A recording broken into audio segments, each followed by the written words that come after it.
وعلى آله وصحبه ومن والاه ولا حول ولا قوة إلا بالله وبعد.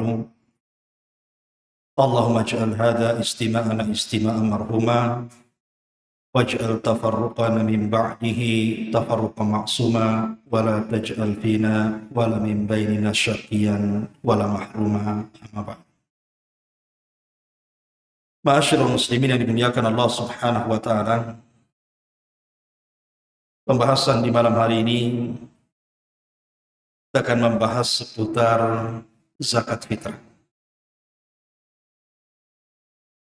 Karena seorang muslim wajib mengetahui tentang hukum-hukum seputar zakat fitrah. Adapun hikmah disyariatkan zakat fitrah sendiri itu banyak sekali. Salah satunya adalah yang paling besar zakat fitrah itu adalah syiar min syair. Ia adalah syiar dari syiar-syiar Allah Subhanahu wa taala yang menunjukkan ketakwaan kita. Makanya Umar bin Abdul Aziz rahimahullahu taala ketika memberikan catatan kepada ayat qad aflaha man tazakka wa dzakara isma rabbih fasalla.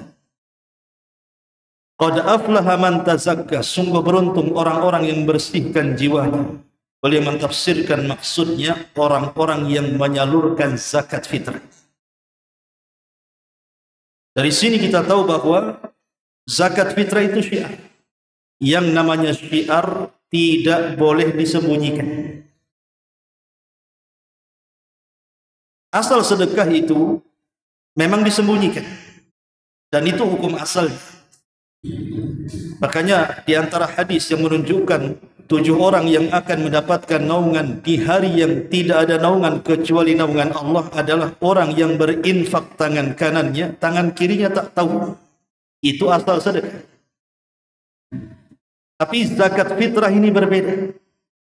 Karena dia adalah syiar dari syiar-syiar Allah, maka hukumnya sama dengan adzan. Hukumnya sama dengan salat berjamaah. Harus ditampakkan. Makanya zakat fitrah ini bagian daripada syiar yang sangat agung, yang sangat mulia, yang harus kita syiarkan di tengah-tengah manusia. Karena itu bentuk ketakwaan kita. Sebagaimana Allah Subhanahu wa taala mengatakan, "Wa man yu'azzim sya'airallah fa innaha min taqwal qulub." Jadi orang-orang yang mengagungkan syiar-syiar Allah itu tanda ketakwaan hati. Ini yang pertama. Kemudian yang kedua, Nabi SAW bersabda ketika bicara soal zakat fitrah, sebuah hadis yang dikeluarkan Imam Abi Dawud, kata Nabi SAW, tuhratan lis-saimi minal lagwi war-rafath, bahwa zakat fitrah itu sebagai pembersih bagi orang yang berpuasa. Dari apa? Minal lagwi war-rafath, dari perbuatan yang main-main ataupun rafath. Mungkin ada ucapan-ucapan saat kita berpuasa ini yang tidak layak diucapkan. Boleh jadi mungkin kita menghina orang, merendahkan orang, mencaci orang, menggibah orang, yang namanya kita berpuasa. Terkadang tidak sadar kita mengeluarkan kata-kata seperti itu. Atau hal yang main-main, banyak tidur, atau mungkin juga menghabiskan waktu-waktu yang tidak ada faedah. Maka zakat fitrah itu untuk menyempurnakan pahala puasa. Sama dengan sujud sahwi itu untuk menyempurnakan salat bagi orang yang menambah atau yang mengurang. Sama dengan salat rawatib itu untuk menempel salat-salat wajib. Sama juga dengan ibadah-ibadah qabliyah. Jadi zakat fitrah ini sangat penting dilakukan untuk menyempurnakan puasa kita. Dan lebih daripada itu, Nabi SAW mengatakan tu'matan lil masakin. Zakat fitrah itu untuk membahagiakan orang-orang miskin. Jangan sampai ada orang miskin saat lebaran, di hari harusnya kita bersenang-senang, ada pula lah orang miskin itu meminta-minta. Aib ikhwan. Jangan sampai ada orang Islam ketika Idul Fitri kesana kemari meminta-minta. Maka tanggung jawab kita adalah jangan sampai ada orang miskin meminta-minta saat lebaran, berikan zakat-zakat fitrah kita kepada mereka. Makanya asnaf dalam zakat fitrah itu berbeda dengan asnaf dalam zakat-zakat yang lainnya. Kalau zakat-zakat yang lainnya berlaku 8 asnaf, 8 kelompok yang disebutkan dalam surah At-Taubah.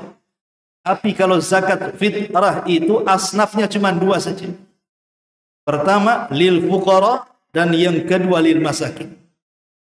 Dan fakir itu lebih parah dibandingkan miskin.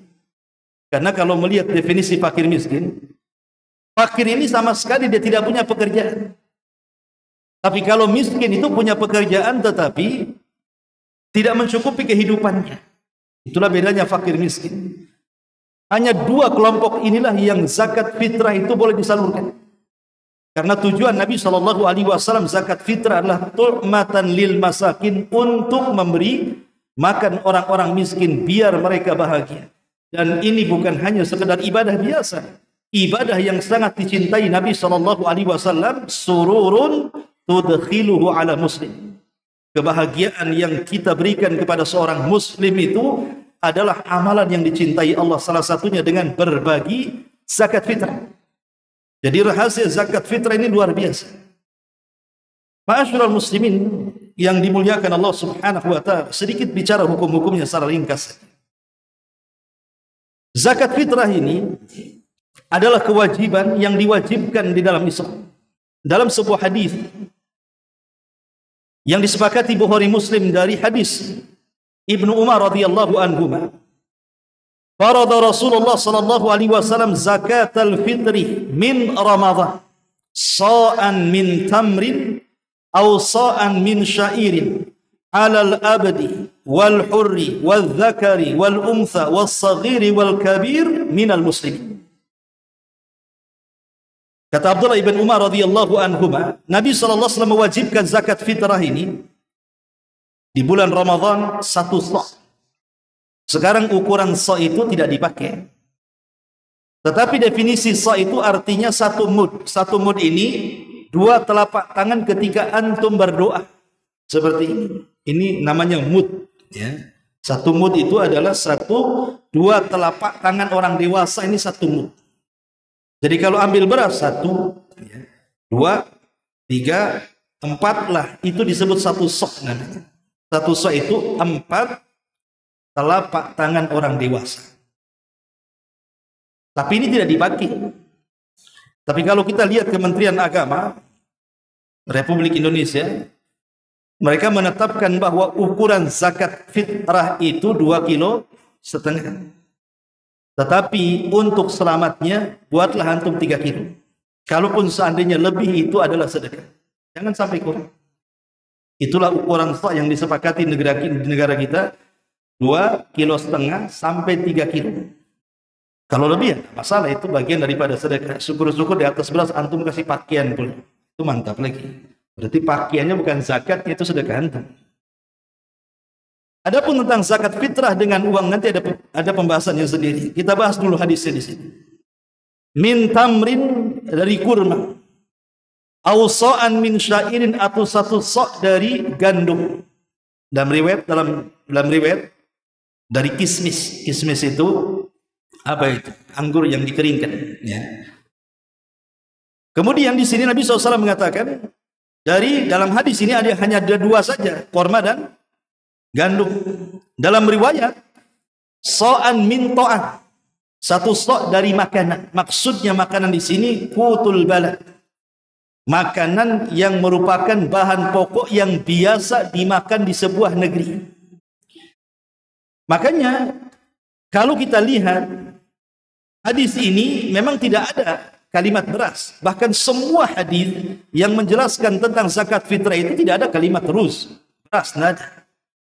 Hanya korma, kismis, kemudian gandum, ya. Dan tidak ada beras. Tapi jumhurul ulama, mayoritas para ulama, mereka mengkias saja. Mengkias bahwa boleh kita menggunakan beras ini karena bagian daripada bahan pokok. Karena di sana kan bahan pokoknya di Madinah zaman Rasul, ya, kurma, ya, ataupun gandum. Kalau antum zakat pakai beras di sana nggak akan dimakan. Ya. Sebagaimana kalau seandainya zakat fitrah di kita dengan kurma, nggak makan kalau nggak nasi. Kan begitu ya? Antum sudah makan bakso 2 mangkok aja bilang nggak makan. Karena belum kena nasi. Itu kena negara kita kan begitu, Indonesia. Jadi di sini kata para ulama boleh menggunakan nasi itu karena kias saja. Hukumnya kias saja dan dibolehkan menurut jumhur ulama menggunakan zakat dengan beras.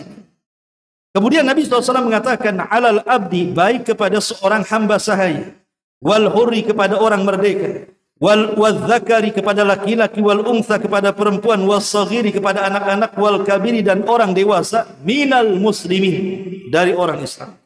Dari sini kewajiban zakat itu secara mutlak. Siapapun kena, selama dia seorang muslim, dia terkena kewajiban zakat. Apakah ketika di dalam Ramadan dia puasa atau tidak puasa? Selama kemudian dia masih orang Islam, masih terkena wajibnya zakat fitrah.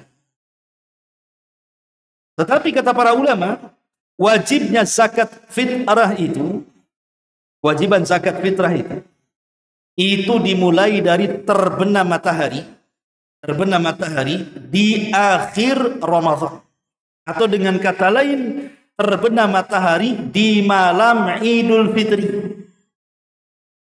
Dan diakhiri dengan khatib naik mimbar ketika sholat. Kenapa ulama membahas bahwa wajibnya mengeluarkan zakat fitrah itu di akhir ketika tenggelam matahari di malam Idul Fitri? Karena di sana ada hukum yang berkenaan dengan masalah ini. Di antaranya adalah apabila ada orang mati, ada orang meninggal dunia, dan dia meninggal dunia, umpamanya orang tua kita meninggal dunia atau saudara kita meninggal dunia, dan meninggal dunianya ini sebelum terbenam matahari. Sebelum terbenam matahari di akhir Ramadan, di malam Idul Fitri, maka dia tidak wajib zakat. Tapi kalau meninggalnya kemudian setelah terbenam matahari, maka dia terkena wajib zakat. Artinya ahli warisnya ataupun walinya harus menzakatkan. Bisa dipahami di sini? Ya. Jadi ada kenapa kemudian ulama membahas masalah ini? Atau seandainya contoh yang lain, kalau ada orang yang lahir atau orang mu'allaf masuk Islam, ya. Orang lahir ini lahir sebelum terbenam matahari atau masuk Islam sebelum terbenam matahari, maka sudah terkena wajib zakat. Tapi kalau seandainya setelah terbenam matahari dia lahir atau dia masuk Islam, maka tidak ada kewajiban bagi dia zakat. Kalaupun zakat sunnah saja kata ulama. Maka inilah kenapa kemudian yatarattab al-ahkam di sini. Ada hukum-hukum yang berkaitan dengan masalah terbenam matahari di akhir Ramadan ini. Baik, ma'asyiral muslimin yang dimuliakan Allah Subhanahu wa taala. Adapun waktu pengeluaran zakat ini memang khilaf para ulama. Kalau mazhab Hanafi justru sangat melonggarkan sekali. Sebelum Ramadan kita boleh mengeluarkan zakat, di bulan Sya'ban sudah boleh.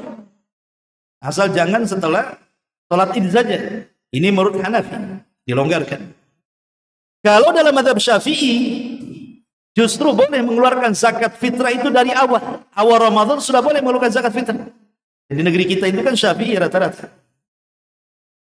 Tetapi ada juga yang mengatakan bahwa zakat fitrah itu dikeluarkan 1 atau 2 hari sebelum Idul Fitri.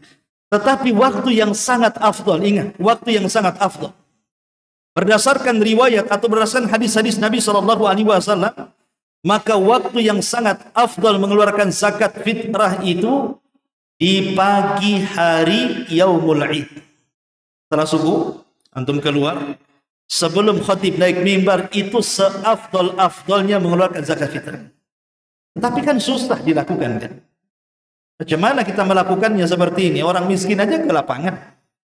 Masa kita nenteng beras ketemu orang miskin di lapangan dikasih? Ya. Tetapi ada solusi sebenarnya. Bisa saja umpamanya malamnya, umpamanya antum punya kenalan orang fakir, orang miskin, entah siapa, entah tetangga, entah apa kan gitu ya. Kemudian antum ngomong sama tetangga yang fakir miskin itu, kamu saya zakat. Nanti waktunya pagi hari. Nanti kamu ambil terserah. Entah nanti setelah sholat Id, tidak ada masalah. Tapi buatlah kemudian kesepakatan dulu. Sehingga kesepakatan inilah bagian daripada ijab kabul kita dalam zakat fitrah. Berarti sudah diberikan sebelum sholat dan setelah sholat subuh kan. Cuman berasnya belum diambil, masih di rumah. Ini kalau memang bisa dilakukan. Tapi kebanyakan sulit dilakukan. Maka boleh kita melakukan dari 10 awal Ramadan, mengambil waktu yang sangat istimewa sekarang ini, ataupun yang lebih afdal juga setelah masuknya malam Idul Fitri, atau lebih afdal lagi ambil setelah keluar salat subuh sampai khatib naik mimbar. Masyaallah muslimin yang dimuliakan Allah Azza wa Jalla. Adapun tentang perselisihan zakat fitrah dengan uang ini memang perselisihan dari dulu kala sampai hari ini menjadi polemik di tengah-tengah ikhwan-ikhwan kita sendiri. Apakah boleh mengeluarkan zakat fitrah itu dengan uang ataukah tidak? Kalau kita mengacu kepada fikih secara singkat saja, jumhurul ulama, mayoritas para ulama memang melarang. Sebaiknya zakat fitrah itu tidak dikeluarkan dengan uang. Dan itu diantaranya mazhab Syafi'i, kemudian mazhab Hambali dan mazhab Maliki. Ini 3 mazhab ini melarang.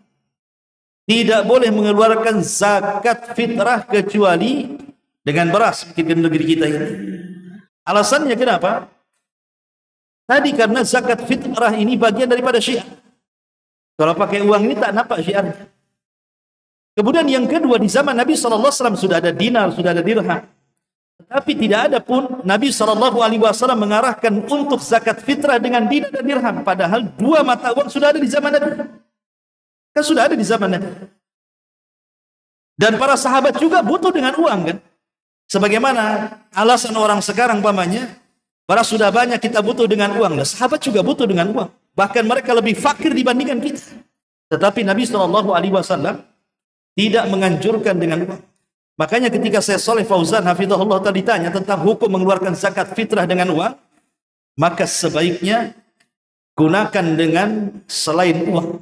Ikut sunnah Nabi SAW dengan bahan pokok yang kita makan. Keluarkan dengan beras. Bahkan Imam Ahmad ibn Hanbal pernah ditanya masalah ini. Maka dia mengatakan, apakah boleh saya mengeluarkan zakat fitrah dengan dinar dan dirham? Imam Ahmad mengatakan, saya takut tidak sah katanya. Imam Ahmad keras dalam masalah ini. Dia mengatakan, saya takut tidak sah. Maka sebaiknya zakat fitrah itu kembali dengan sunnah Nabi untuk keluar daripada perselisihan para ulama. Tetapi ikhwatu fiddin muliakan Allah Azza wa Jalla, ada juga ulama yang membolehkan zakat fitrah itu dengan uang. Di antaranya Abu Hanifah. Ma'ruf Abu Hanifah ini bukan orang biasa, ulama tabi'in. Dia belajar kepada para sahabat. Artinya satu-satunya imam madhab yang berada di generasi terbaik umat ini siapa? Abu Hanifah. Karena yang lain itu kan di bawahnya. Imam Malik di bawahnya, apalagi Imam Syafi'i, Imam Ahmad lebih muda lagi kan. Imam madhab yang paling tua itu Abu Hanifah, karena hidup di zaman generasi terbaik. Yang Rasulullah SAW mengatakan, khairun nas qarni thumma alladhina yalunahum thumma alladhina yalunahum. Sebaik-baik generasi adalah generasiku, maksudnya para sahabat, kemudian setelahnya para tabi'in. Lah, Imam Abu Hanifah itu hidup di zaman tabi'in dan berguru kepada para sahabat. Tidak mungkin dia mengeluarkan fatwa pun sembarang kan. Kemudian juga di antara yang membolehkan Umar bin Abdul Aziz. Umar bin Abdul Aziz, sampai ada seseorang datang kepada Imam Ahmad bertanya, bagaimana menurut anda wahai imam tentang pendapat Umar bin Abdul Aziz yang membolehkan zakat fitrah dengan uang? Tapi Imam Ahmad mengatakan sunnah lebih afdal dibandingkan yang lain. Maksudnya dengan kurma atau dengan gandum itu lebih afdal dibandingkan mengambil fatwa daripada Umar bin Abdul Aziz. Tetapi dari sini kita tahu bahwa Umar bin Abdul Aziz memfatwakan bolehnya zakat uang. Termasuk juga Sufyan Ats-Tsauri. Ma'ruf, ulama besar Sufyan Ats-Tsauri memfatwakan bolehnya zakat fitrah dengan uang. Termasuk Imam Bukhari. Imam Bukhari, kalau antum baca hadis Rawahul Bukhari, telah meriwayatkan hadis ini Imam Bukhari, salah satu ulama yang membolehkan zakat fitrah dengan uang. Jadi sudah banyak nih ulama yang bolehkan kan? Abu Hanifah, Hasan Al-Basri, kemudian Umar bin Abdul Aziz, termasuk juga Imam Bukhari. Tetapi Syekhul Islam Ibn Taimiyah rahimahullahu ta'ala, beliau mentafsir. Syekhul Islam Ibn Taimiyah dan juga muridnya Imam Abdul Qayyim rahimahullah ta'ala mentafsir. Maksudnya begini, melihat apakah orang ini berhajat kepada uang atau berhajat kepada beras. Kalau hajatnya lebih kepada beras, kasih beras. Tapi kalau hajatnya kemudian kepada uang, maka boleh menggunakan uang. Tapi sekali lagi, kalau kita ingin keluar dari khilaf para ulama, maka ambillah fatwa Imam Ahmad bahwa sunnah itu lebih afdal. Maksudnya lebih baik kita zakat dengan beras. Karena di zaman Nabi SAW tidak ada satupun sahabat yang zakat dengan uang, padahal uang ada pada mereka. Ini yang lebih afdal, ya, lebih utama. Keluar dari khilaf, zakat dengan beras, selesai. Kalau zakat dengan uang, mahsul lagi nanti perselisihan. Bagaimana kalau seandainya kemudian pendapat Imam Ahmad lebih kuat yang mengatakan aku khawatir tidak sah, nah, takut pula tak sah kita, kan begitu. Walaupun sekali lagi ini masalah furu', masalah fikih, dan masalah fikih itu al-amru fihi wasi, perkaranya luas, tidak boleh kemudian kita ngotot dalam masalah ini. Ma'asyiral muslimin yang dimuliakan Allah Subhanahu wa taala, intinya bahwa ambillah zakat terbaik, zakat dengan beras 2,5 kilo atau lebih selamatnya 3 kilo. Dan kalau memang antum memungkinkan ada waktu, langsunglah antum salurkan sendiri kepada fuqara wal masakin yang antum kenal. Sebaiknya antum salurkan, karena antum lebih paham, kan, siapa orang fakir di sekeliling kita atau di lingkungan kita, dibandingkan antum diberikan kepada masjid. Karena masjid ini bukan amil, ikhwan. Amil itu orang-orang yang ditunjuk pemerintah. Jadi kalau seandainya pemerintah ini mewajibkan zakat-zakat kita disalurkan kepada mereka, maka tidak boleh kita menyalurkan sendiri.